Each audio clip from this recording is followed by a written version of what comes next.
Welcome to our channel. Motivate our soul. Please subscribe my channel. மகளிர் தினம் அப்படின்னா சமீப காலமா எந்த ஊருக்கு நாங்க பேச போனாலும் உடனே ஒரு பாட்டு போட்டுருவாங்க. சிங்கப்பெண்ணே அப்படின்னு ஒரு பாட்டு போடுவாங்க நாங்க எந்த பள்ளி கல்லூரிக்கு போனாலும். ஆனா உண்மையிலேயே தமிழ்நாட்டின் தென்னிந்தியாவின் சிங்கப்பெண் யார் என்றால் இந்த புதுக்கோட்டை மண்ணில் பிறந்த முத்துலட்சுமி ரெட்டி அவர்கள்தான் உண்மையான நிஜமான ஒரு சிங்கப்பெண். ஏன்னா இந்த புதுக்கோட்டை மகாராஜா கல்லூரி ஆண்கள் மட்டுமே படிக்கிற ஒரு கல்லூரி. ஆண்கள் மட்டுமே படிக்கிற ஒரு கல்லூரியில் முதலில் படித்த ஒரே முதல் பெண்மணி நம்முடைய முத்துலட்சுமி ரெட்டி தான்.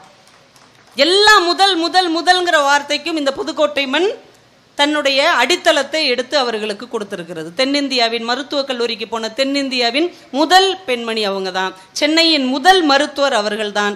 குழந்தைகள் மருத்துவத்துக்காக லண்டன் போய் படிச்சுட்டு வந்திருக்கிறாங்க. அமெரிக்காவிலும் பிரான்ஸ்லேயும் நடந்த மகளிர் மேம்பாட்டு ஆய்வுக்குழுவுக்கு அவர்கள் சென்றிருக்கிறார்கள். இந்தியாவிலே முத குழந்தைகளுக்கான ஒரு மருத்துவமனை கட்டியவர்கள் நம்முடைய முத்துலட்சுமி ரெட்டி அவர்கள் தான். முதல்ல புற்றுநோய் ஆய்வுக் கழகமும் மருத்துவமனையும் தொடங்கியவர்களும் அவர்கள்தான். அதனால தான் அவங்களுக்கு 1950 பத்மபூஷன் என்கின்ற இந்தியாவின் மிகச்சிறந்த விருது கொடுத்து கௌரவிக்கப்பட்டது. அப்படி ஒரு சிங்கப்பெண் பிறந்த இந்த மண்ணில் ஒரு பெண்ணாக பேசுவதிலே ரொம்ப பெருமை அடைகிறேன். இந்த புத்தக திருவிழா தொடங்கியதின் நோக்கத்தை கிட்டத்தட்ட அடைந்து விட்டதாகவே நான் நம்புகிறேன். நான் நேற்றைக்கோ முந்தா நாளோ தங்கமூர்த்தி சார் வாட்ஸ்அப்பில் ஒரு வீடியோ பதிவு செஞ்சிருந்தார். ஒரு முழு மாற்றுத்திறனாளி ஒரு பெண், அவங்க சுகுணா அப்படின்னு நினைக்கிறேன். அந்த மேடம் ரொம்ப வருடங்களா வீட்டுக்குள்ளேயே இருக்கிறாங்க. வீட்டை விட்டு அவங்க வெளியே வரல. ஆனால் இந்த புதுக்கோட்டை புத்தக திருவிழாவிலே நான் கலந்து கொள்ள வேண்டும், இதை நான் பார்க்கணும், ஒவ்வொரு புத்தகத்தையும் என் கைகளால் எடுக்க வேண்டும் அவங்க கேட்ட உடனே அதற்கான எல்லா ஏற்பாடுகளும் செய்யப்பட்டு அவங்கள ஒரு ஆம்புலன்ஸில் வச்சு இங்கே அழைச்சிட்டு வந்தாங்க.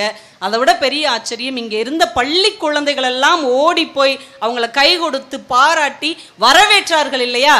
இந்த புத்தக திருவிழா எதற்காக தொடங்கப்பட்டதோ அதனுடைய நோக்கத்தை மிகச்சிறப்பாக அடைந்திருக்கிறது, அல்லது அதை நோக்கி நடைபோட்டு கொண்டிருக்கிறது என்றே சொல்லலாம். ஏன்னா புத்தக வாசிப்பு இதைத்தான் தரும். பல ஆண்டுகளாக வீட்டுக்குள்ளேயே முடங்கி கிடந்த ஒரு பெண்ணுக்கு சிறகு முளைக்க வைத்திருக்கிறது இந்த புதுக்கோட்டை புத்தக திருவிழா என்பதில் நீங்க ஒவ்வொருவரும் பெருமையும் கர்வமும் அடையலாம். அப்படி ஒரு சாதனையை நீங்கள் செய்திருக்கிறீர்கள். இந்த மனிதன் எப்படிப்பட்டவன், இந்த புத்தகம் ஒரு மனிதனை எப்படியெல்லாம் மாற்றும். இந்த மனுஷனை பத்திங்க எத்தனையோ பேர் வரைவிலக்கணம் கொடுத்திருக்கிறாங்க. ஆனால் ஜி நாகராஜன் ஒரு எழுத்தாளர் கொடுத்த மாதிரி ஒரு வரைவிலக்கணத்தில் உலகத்தில் யாருமே கொடுக்க முடியாது. மனுஷனை பற்றி என்னென்னலாம் சொல்லியிருக்கிறாங்க. ஆனால் ஜி நாகராஜன் தான் சொன்னான், மனிதன் ஒரு மகத்தான சல்லிப்பயல். இப்படி ஒரு வரைவிலக்கணத்தை ஜி நாகராஜன் தவிர வேற எந்த எழுத்தாளராலையும் தரவே முடியாது. மனிதன் இருக்கானே இப்படிதான் தொடங்குறார். மனிதன் ஒரு மகத்தான அப்படின்னு நினைப்போம்ல, மகத்தான ஒரு சல்லிப்பயல் அப்படின்னு முடிச்சிட்டார்.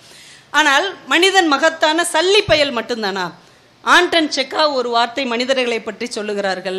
மனிதன் எப்படிப்பட்டவன் என்பதை அவனுக்கு நீங்கள் சரியாக புரிய வைத்து விட்டீர்கள் என்றால் அவனை விட மகத்தானவன் இந்த உலகத்தில் யாரும் இல்லை என்று ஆண்டன் செக்கா எழுதுகிறார்.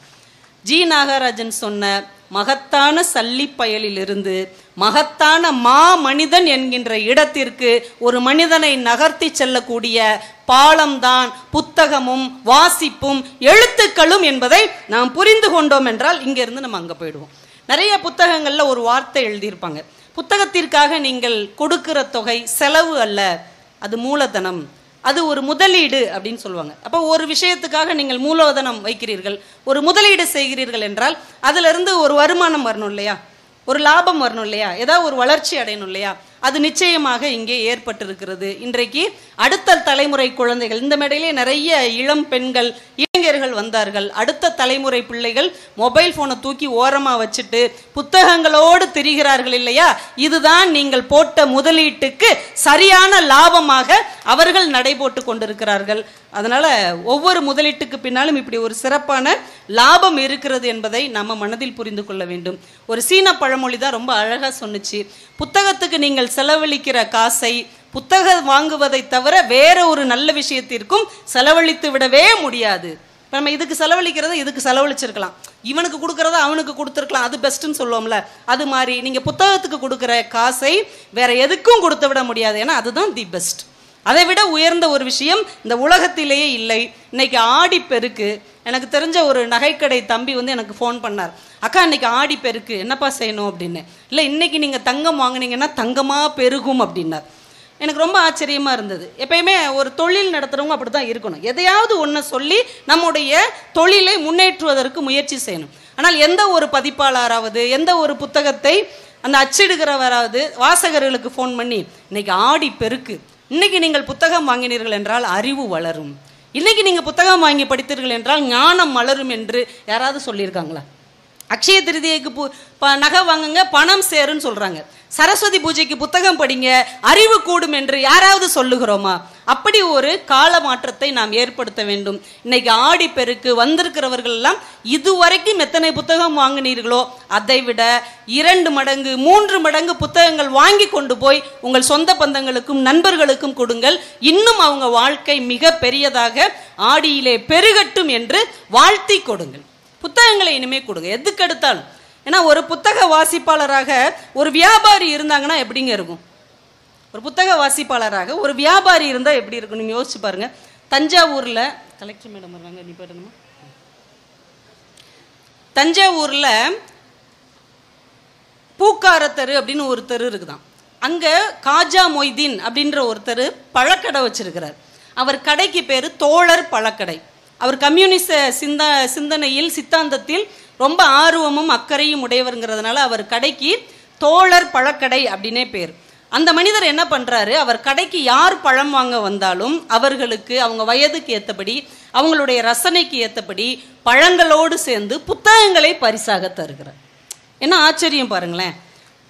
ஒரு வாசிப்பாளர், ஒரு புத்தகத்தை நேசிக்கிறவர், ஒரு கடை முதலாளியாக இருந்தால் எப்படிப்பட்ட மாற்றத்தை ஏற்படுத்த முடிகிறது? படிச்சுட்டு அவங்களாம் வந்து சொல்லுவாங்களாம், ரொம்ப நல்லா இருந்தது, எனக்கே மனசுக்கு சந்தோஷமா இருந்ததுன்னு அவர்கிட்ட வந்து சொல்லிட்டு போவாங்களாம். 11 வருடங்களாக அவர் பழங்களோடு சேர்ந்து புத்தகத்தை இலவசமாக கொடுத்து கொண்டிருக்கிறார்.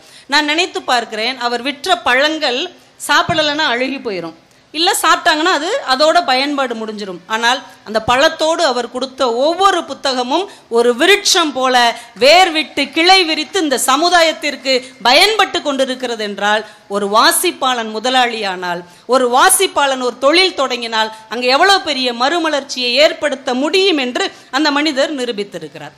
நிலக்கோட்டையிலங்க ஸ்ரீதர் அப்படின்னு ஒருத்தர் நகைக்கடை வச்சிருக்கிறார். நான் சொன்னேன்ல, நகைக்கடைக்காரங்க இன்னைக்கு என்ன நினைப்பாங்க, நம்ம நகை வாங்கணும் தான் நினைப்பாங்க. ஆனால் நிலக்கோட்டையில் ஸ்ரீதர்னு ஒருத்தர் நகைக்கடை வச்சிருக்கிறார். அவர் எழுத்தாளர் வேல ராமமூர்த்தியுடைய தீவிரமான வாசகர். அவர் என்ன பண்ணிட்டாரு, வேல ராமமூர்த்தி அவருடைய பிறந்த நாள் அன்று, இன்றைக்கு எனக்கு பிடித்த எழுத்தாளரின் பிறந்த நாள், இன்னைக்கு யாரெல்லாம் நகை வாங்குறீர்களோ அவர்களுக்கு இவ்வளவு சதவீதம் சலுகை வழங்கப்படும் என்று அறிவிப்பு பலவை வைத்திருக்கிறார். எவ்வளவு மாற்றம், எப்படியெல்லாம் நம்ம மாற்றத்தை கொண்டு வர முடியும்? நம்ம செய்கிற ஒவ்வொரு செயலையும், நாம செய்கிற வேலையிலும், நாம செய்கிற தொழிலையும் இந்த எழுத்தை கொண்டு வந்து மக்களிடம் சேர்க்க முடியும் என்று எங்கெங்கேயோ நிரூபித்துக் கொண்டிருக்கிறார்கள். நாம எல்லாரும் முயற்சி எடுத்தோம் என்றால் வாசிப்பு மிகப்பெரிய விசாலமானதாக மாறுவதற்கு மிகப்பெரிய வாய்ப்பு இருக்கிறது. தூத்துக்குடியில் உங்க எல்லாருக்கும் தெரியும், பொன் மாரியப்பன் சலூன் கடையோட சேர்த்து நூலகம் வச்சிருக்கிறார். முடிகட்ட வருகிறவர்கள் உட்கார்ந்து புத்தகம் படிக்கணும். அவங்க எவ்வளோ நேரம் புத்தகம் படிக்கிறாங்களோ அதுக்கு ஏற்ற மாதிரி அந்த முடி வெட்டுவதற்கான தொகையில் 30% கழித்து கொடுக்கிறார். எல்லாரும் முகம் திருத்தத்தான் போகிறார்கள், ஆனால் அவர் அவர்களின் அகம் திருத்தி அனுப்பி வைக்கிறார். அவருக்கு எழுத்தாளர் எஸ்ரானா உயிர். எஸ்ரா பிறந்த நாளுக்கு தூத்துக்குடி முழுக்க போஸ்டர் அடிச்சு ஓட்டி இருக்கிறார். அப்ப நமக்கு பிடித்த எழுத்தாளரை நம் குடும்பத்தின் ஒரு உறுப்பினராக நினைத்து கொண்டு நாம செய்கிற தொழில்ல, நாம பார்க்கிற வேலையில அவருக்கான ஒரு முக்கியத்துவத்தை நாம் காட்ட ஆரம்பித்து விட்டால் எல்லாருக்குள்ளும் அந்த எழுத்தாளருடைய பெயரும் அந்த எழுத்தும் போய் சேரும் என்பதை இந்த நேரத்திலே நான் உங்களுக்கு சொல்லிக்கொள்ள கடமைப்பட்டிருக்கிறேன். ஏன்னா வருஷத்துல 10 நாள் நடத்திட்டு இதை விட்டுறக்கூடாது, இது அப்படியே தொடரணும். ஒரு தொடர்ச்சியாக, ஒரு தீ பரவுவது மாதிரி, ஒரு காற்று பரவுவது மாதிரி, ஒரு வெள்ளம் போவது மாதிரி இந்த எழுத்து இயக்கம், இந்த வாசிப்பு இயக்கம் எல்லாருக்குள்ளும் புகுந்து புறப்பட வேண்டும் என்பதை நாம மறந்துவிடக்கூடாது.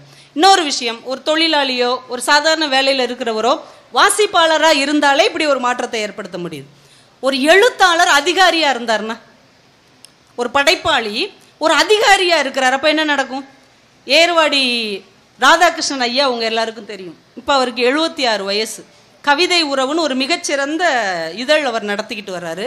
அவருடைய அந்த 76வது பிறந்த நாள் அப்போ பிருந்தா சாரதின்னு ஒரு கவிஞர் அவரை பற்றி ஒரு குறிப்பு முகநூலில் எழுதியிருந்தார்.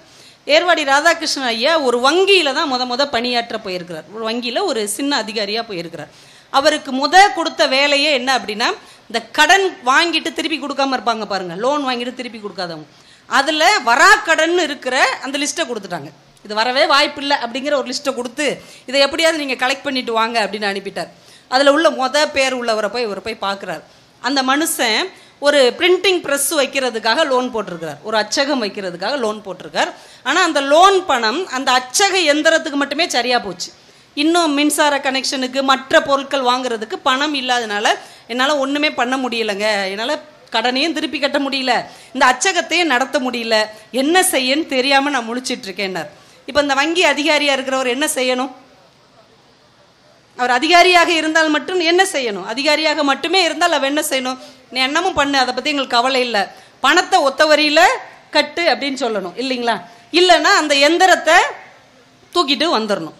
ஆனால் ஒரு வங்கி அதிகாரி எழுத்தாளராகவும் இதயம் ஈரமான ஒரு கவிஞராகவும் இருந்ததால் அங்கே என்ன நடந்தது தெரியுமா?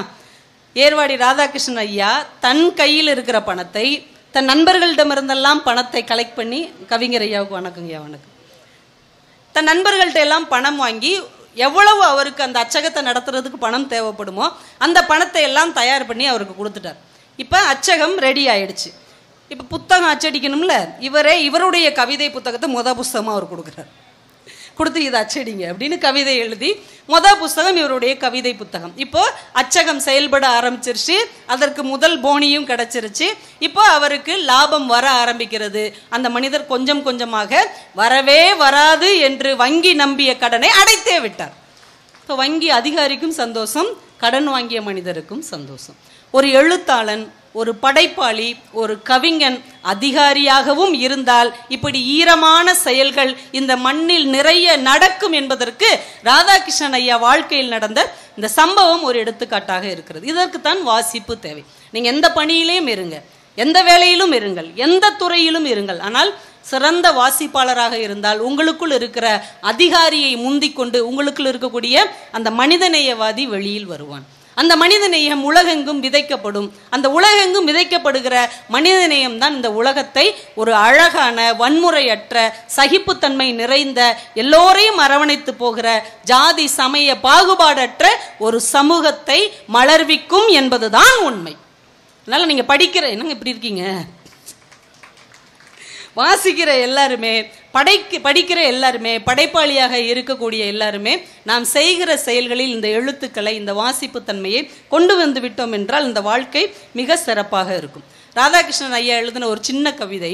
சிலர் சிறையில் இருக்கிறார்கள், சிலர் ஜாமீனில் இருக்கிறார்கள், சிலர் சிக்காமல் இருக்கிறார்கள். அதான் அவர் எழுதினார். நம்ம நினச்சிட்டு இருக்கிறோம் நிறைய பேர் ஜெயிலில் இருக்கிறவங்க தான் தப்பு பண்ணவங்க அப்படின்னு. சிக்காமல் இருக்கிற நிறைய பேரும் தப்பு பண்ணவங்க தாண்டா அப்படின்னு சொல்லுவதற்கு ஒரு கவிஞனால் மட்டும்தான் முடியும். ஒரு பேச்சாளராக நாங்கள் சொன்னோம்னா நாளைக்கு எங்களை பிடிச்சதா பண்ணிடுவாங்க. ஆனால் ஒரு கவிஞன், ஒரு படைப்பாளன், ஒரு எழுத்தாளன் தான் இந்த சமூகத்தின் வன்மங்களை களைந்து அதற்குள்ளே ஒரு ரோஜா பூ பூக்க செய்கிற ஒரு அருமையான வினாடியை உருவாக்க முடியும் என்பதை இந்த எழுத்தின் மூலமாக குழந்தைகளுக்கு நமக்கு கொண்டு போக முடியும். இந்த புத்தக திருவிழாவில் நீங்கள் செஞ்ச பெரிய சாதனை இந்த குழந்தைகளை உள்ள கொண்டு வந்தது, மாணவர்களை எல்லாம் நீங்க உள்ள நுழைச்சது, இளைஞர்களுக்கு நிறைய வாய்ப்பு கொடுத்தது தான் இந்த புதுக்கோட்டை புத்தக திருவிழா செய்த ஒரு மகத்தான சாதனை என்றே சொல்லலாம். அத்தனை பள்ளிக்கூட பிள்ளைகளையும் பிடிச்சி உட்கார வச்சு வாசிக்க வச்சிருக்கிறீங்க, அவ்வளோ வரையும் வாசிக்க வச்சிருக்கிறீங்க.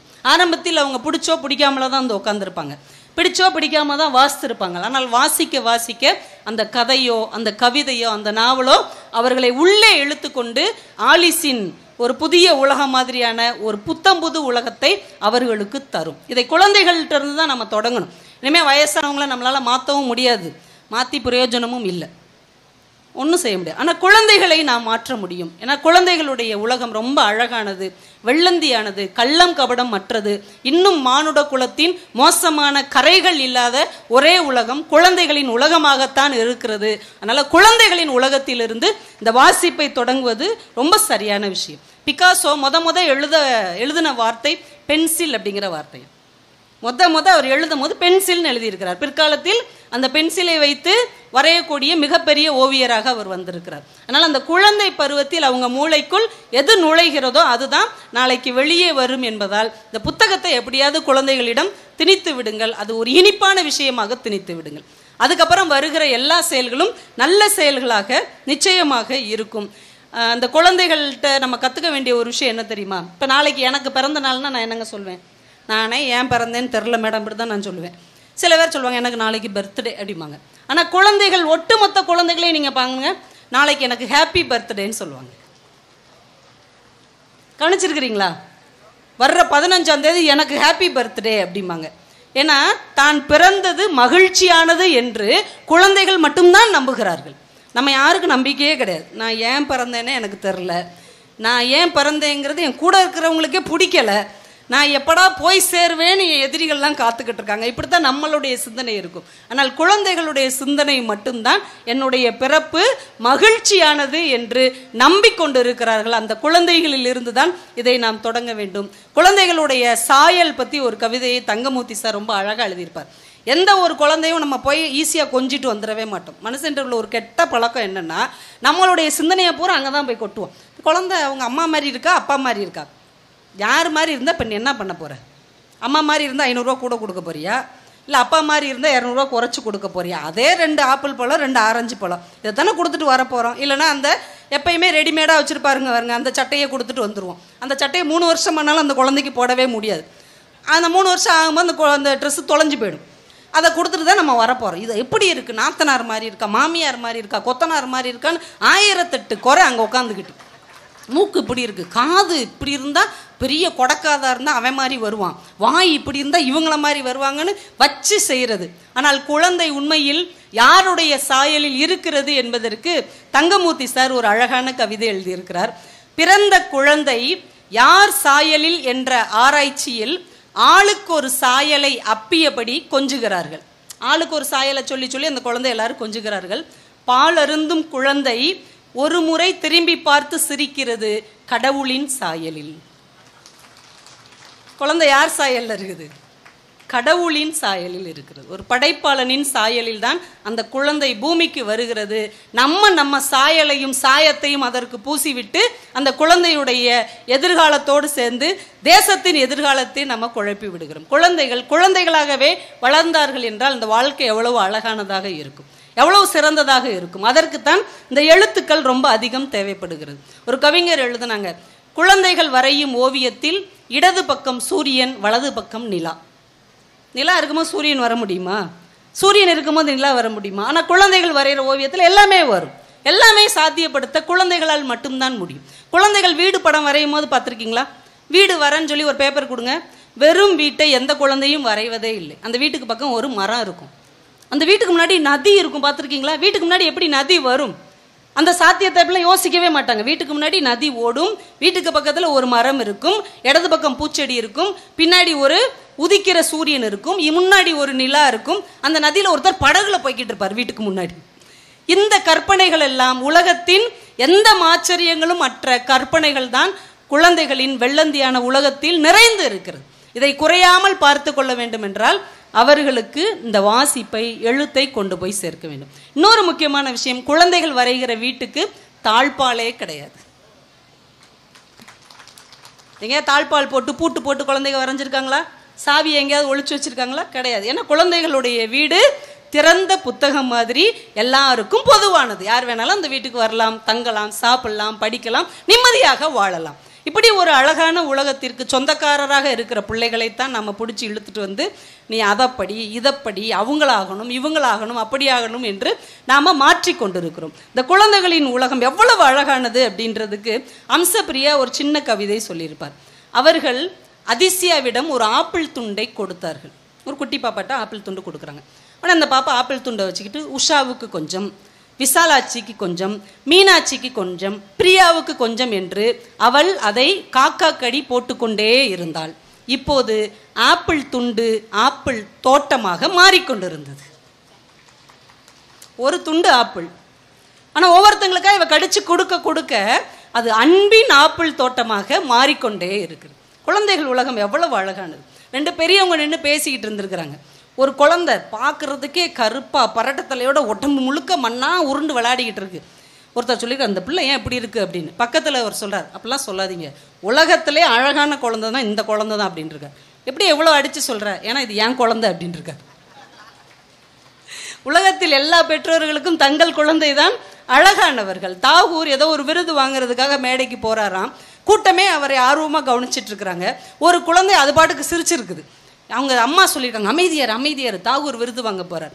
போன தாகூர் திரும்பி வந்து சொன்னார், அம்மா குழந்தைய அதட்டாதீங்க, இந்த குழந்தையின் சிரிப்பை போன்ற ஒரு கவிதையை என்னால் கூட எழுத முடியாது என்று சொன்னார்.